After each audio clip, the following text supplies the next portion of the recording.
अस्सलाम वालेकुम पाकिस्तान जिंदाबाद। आज जी आप लोगों से वादा था खुसूसन उन तमाम से जिनके पंजाब के जो इम्तहानात हैं वो हो चुके हैं। पंजाब में जो 9 बोर्ड्स हैं उनके जो एफएससी के इसके साथ साथ इंटरमीडिएट और मैट्रिक के जो इम्तहानात हो चुके हैं और कुछ हो रहे हैं, 9th और 11th के कुछ होने वाले हैं, कुछ हो रहे हैं। तो उस हवाले से एक पॉलिसी जिसके बारे में मैं डे 1 से आपको बताता आ रहा हूँ कि जी पॉलिसी एक होगी जिसके तहत बताया जाएगा कि क्या सप्लीमेंट्री एग्ज़ाम आपके होंगे, किन किन के होंगे, किस तरह से होंगे, किन का जो टैग है वो सप्लीमेंट्री का होगा, किन को इससे एग्जम्पशन मिलेगी। और इसके साथ साथ ये भी पूछा जा रहा था खुसूसन जो इम्प्रूवर्स हैं कि जी इम्प्रूवमेंट वाले जो बच्चे होंगे उनके साथ क्या ट्रीटमेंट किया जाएगा। थोड़ा सा आपने पॉलिसी के हवाले से मैंने आपको बताया था पॉलिसी है क्या, और उसका ऐलान चूँकि किया जा चुका था उससे पहले मैं आप लोगों के लिए बाकायदा खुसूसन लाहौर भी गया और इस पॉलिसी के हवाले से सब कुछ हुआ। अब तक आपको सब पता है। अब जब ये पॉलिसी का ऐलान हो चुका था तो उसके बाद चीज़ें कुछ वाज़ेह नहीं थी। उसके लिए मैंने खुसूसन टाइम लिया हुआ था जो डिप्टी एजुकेशन जो डिप्टी सेक्रेटरी हैं हायर एजुकेशन डिपार्टमेंट पंजाब की डॉक्टर रेहाना इलियास साहिबा, स्पेशल रिक्वेस्ट की थी उनसे। तो उनसे जी आज मैंने टाइम लिया हुआ था, उनके साथ मेरा टेलीफोनिक रब्ता हुआ है। आपने पहले वो मुलाहिज़ा फरमाना है ताकि आप देख सकें कि सुबह जो मैंने आपसे ट्वीट में क्वेश्चंस मांगे थे वो तमाम के तमाम क्वेश्चंस मैंने उनके सामने रखे हैं और उन्होंने उनके जवाब दिए हैं। आप वो सुन लीजिए, उसके बाद हम इस हवाले से मज़ीद बात करेंगे। अच्छा, सबसे पहले ये बता दीजिए कि जो बच्चे जो हैं जिनके अभी पेपर जिन्होंने नहीं दिए, उनको ये लगता था कि जी हमें अक्टूबर नवंबर में मौका मिल जाएगा, उन्होंने पेपर दिए ही नहीं है, ठीक है, क्या उनको भी अक्टूबर नवंबर में मौका मिलेगा? वो सप्लीमेंट्री में आएंगे और वो सप्लीमेंट्री कंसीडर होगी। वो जो एक प्रपोजल शायद इनको कहीं किसी ने दिया ना कि आपका एनुअल ही कंसीडर होगा, और वो वाली ऑप्शन कहीं डिस्कस नहीं हुई है, पॉलिसी का कहीं हिस्सा नहीं है और वो अंडर कंसीडरेशन भी कहीं नहीं है। ठीक है, यानी कि एक बच्चा जिसने पेपर दिया ही नहीं है, ठीक है, उसको ये लग रहा था मेरी तैयारी नहीं है, तो वो अब इसको जाके पेपर देगा अक्टूबर नवंबर में, लेकिन सप्लीमेंट्री में देगा, राइट? जी बिल्कुल। अच्छा, अब किसी बच्चे के अगर तीनों पेपर फेल हो जाता है वो दे सकता है पेपर? हाँ जी, वो फुल फेल कंसीडर किया जाएगा ना, तो वो फिर दोबारा उसमें आकर दोबारा पेपर देगा, लेकिन वो भी इसका सप्लीमेंट्री चांस ही होगा।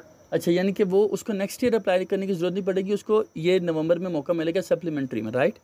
जी बिल्कुल बिल्कुल। अच्छा, ये बता दीजिए अगर किसी बच्चे ने एक पेपर इम्प्रूव कर रहा था, वो बच्चा उसने एक पेपर दे लिया है, 2 पेपर नहीं दिए, क्या उसको मौका मिलेगा?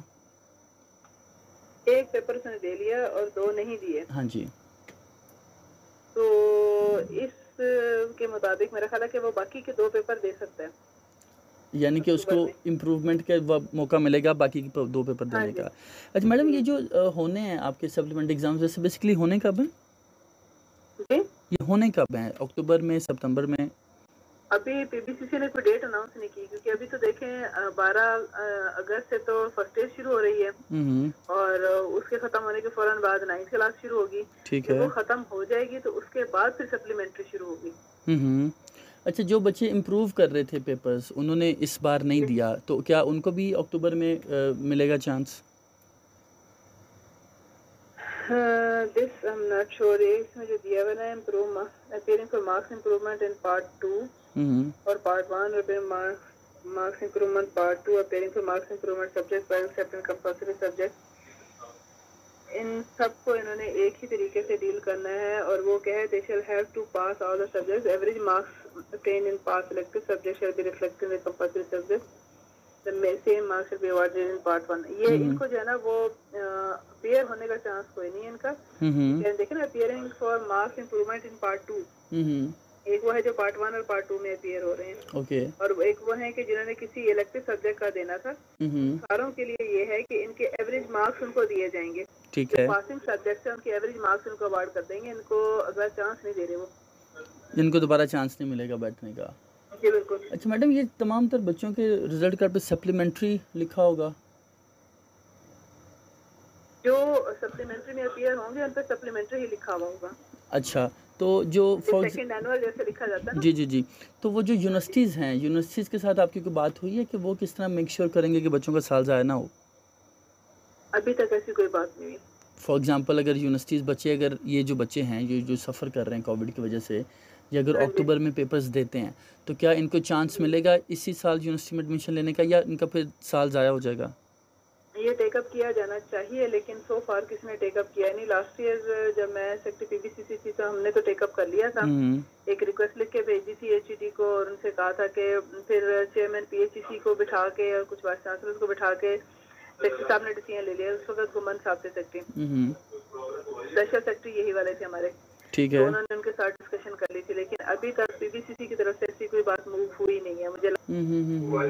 अच्छा, मुझे ये बता दीजिए कि ये जो आप बच्चे हैं, जैसे सिंध गवर्नमेंट ने कहा था हम सब बच्चों को पास कर देंगे by giving some grace marks, तो इज इट लाइक कोई ऐसा इधर भी है?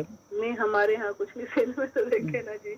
यानी कि आप कह रही हैं कि आप ग्रेस मार्क्स का कोई सीन नहीं होगा पंजाब में? हमारा कोई इस पॉलिसी के लिहाज से कुछ ऐसा नहीं है अभी तक, ना कि अंडर कंसिडरेशन है। और ये भी पॉसिबिलिटी नहीं है कि हर बच्चा पास ही होगा?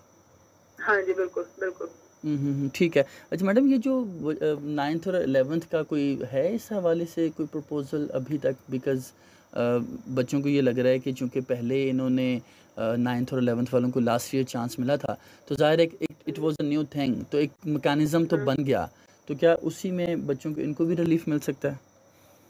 सो फार अंडर डिस्कशन नहीं है ये चीज़, अभी तक यही है कि इनके एग्जाम होने हैं और डेट्स का स्केड्यूल उनको दे दिया गया है और मेरा ख्याल है थोड़े दिन तक इनकी डेट शीट भी इशू हो जाएगी। यानी कि ये नहीं हो रहे, यानी कि ये होंगे एग्जाम होने हैं। हाँ जी, एग्जाम होने हैं। और आप वो जो इम्प्रूवमेंट के हवाले से कह रही हैं, वो थोड़ा सा अभी आप कह रही हैं कि चीज़ें डिफरेंट हैं। हाँ जी, इम्प्रूवमेंट वाला ये है कि जिन्होंने पार्ट 1 पार्ट 2 देने थे उन्होंने पार्ट 2 जिन्होंने दे दिया, अब 3 पेपर दे दिए, उन्हीं की बेस पे एवरेज मिलेगी उनको।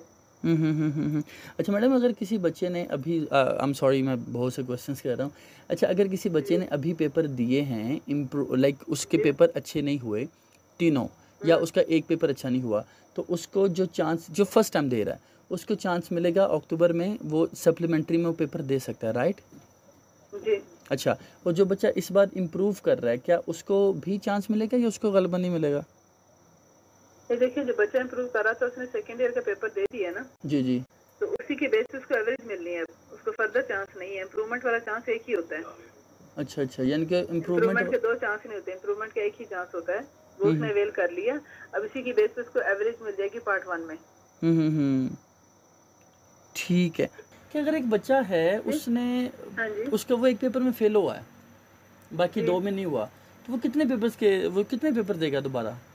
देखिए, आपकी ना आवाज़ थोड़ी टूट रही है, जो मुझे समझ आई कि बच्चे ने 3 पेपर दिए, एक में फेल हो गया, उसमें से एक में फेल हो गया, करेक्ट, तो जो 2 हैं वो उसके पास कंसीडर किए जाएंगे, तीसरा वो सप्लीमेंट्री में देगा, उसकी एवरेज नहीं मिलने लगी उसको। एवरेज मतलब एक तो ये है ना कि जैसे हम कह रहे हैं 3 पेपर दिए तो इन 3 की एवरेज हम उसको इस्लामियात, मुताला पाकिस्तान, इंग्लिश और उर्दू में देंगे, ठीक है, इनमें तो मिलेगी। लेकिन अगर उसने 3 पर्चे दिए थे, 2 में पास हुआ, 1 में फेल हो गया, तो वो एक सप्लीमेंट्री ही कंसीडर होगी, वो सप्ली में जाके देगा। ठीक है, लेकिन अगर तीनों में फेल है तो वो 3 यही देगा, पूरे लाइक 8 या 12 सब्जेक्ट नहीं देगा? ना, यही 3 देगा। अच्छा। और जो सप्लीमेंट्री टैग जो है वो सबके साथ लगेगा, चाहे कोई इम्प्रूव कर रहा है, चाहे कोई फर्स्ट टाइम दे रहा है, चाहे कोई फेल हुआ है? वो तो सबके साथ लगेगा। और जो सप्ली में अपीयर होने के लिए आया है वो सप्लीमेंट्री सेकंड एनुअल ही कंसीडर होगा, वो फर्स्ट एनुअल नहीं होगा। ठीक है। और वो यूनिवर्सिटीज़ ने तो कोई आपके साथ बात नहीं की कि हम मेरिट कम करेंगे इस बार या कुछ इस तरह करेंगे? नहीं, ऐसा अभी तक कुछ नहीं हुआ। ठीक है, चलें madam, thank you so much, thank you, खुश माय प्लेजर। आप सुन चुके हैं जी, ये थी डॉक्टर रेहाना इलियास साहिबा जिनके साथ मेरा टेलीफोनिक रब्ता हुआ। उन्होंने कल मुझे बाकायदा टाइम दिया हुआ था इस हवाले से, और आज जब उनसे बात हुई तो उन्होंने तमाम तर सवालात जो कि आप लोगों ने भेजे हुए थे उनके उन्होंने जवाब दिए। और अब ये फ़ैसला आपने करना है कि ये जो जवाब हैं इनका आपकी ज़िंदगी पे, आपके इम्तहानात पे, आपके जो करियर है उस पर नेगेटिव इम्पैक्ट पड़ता है या पॉजिटिव पड़ता है। मज़ीद उन्होंने 1-2 चीज़ें जो मैं आपको बताना चाह रहा हूँ कि जो यूनिवर्सिटीज़ के हवाले से उन्होंने बात की, that was so vague because they are not clear. इस हवाले से यूनिवर्सिटीज़ तय करेंगी कि वो एडमिशन्स के हवाले से क्या आपका साल ज़ाया करती हैं या नहीं करते।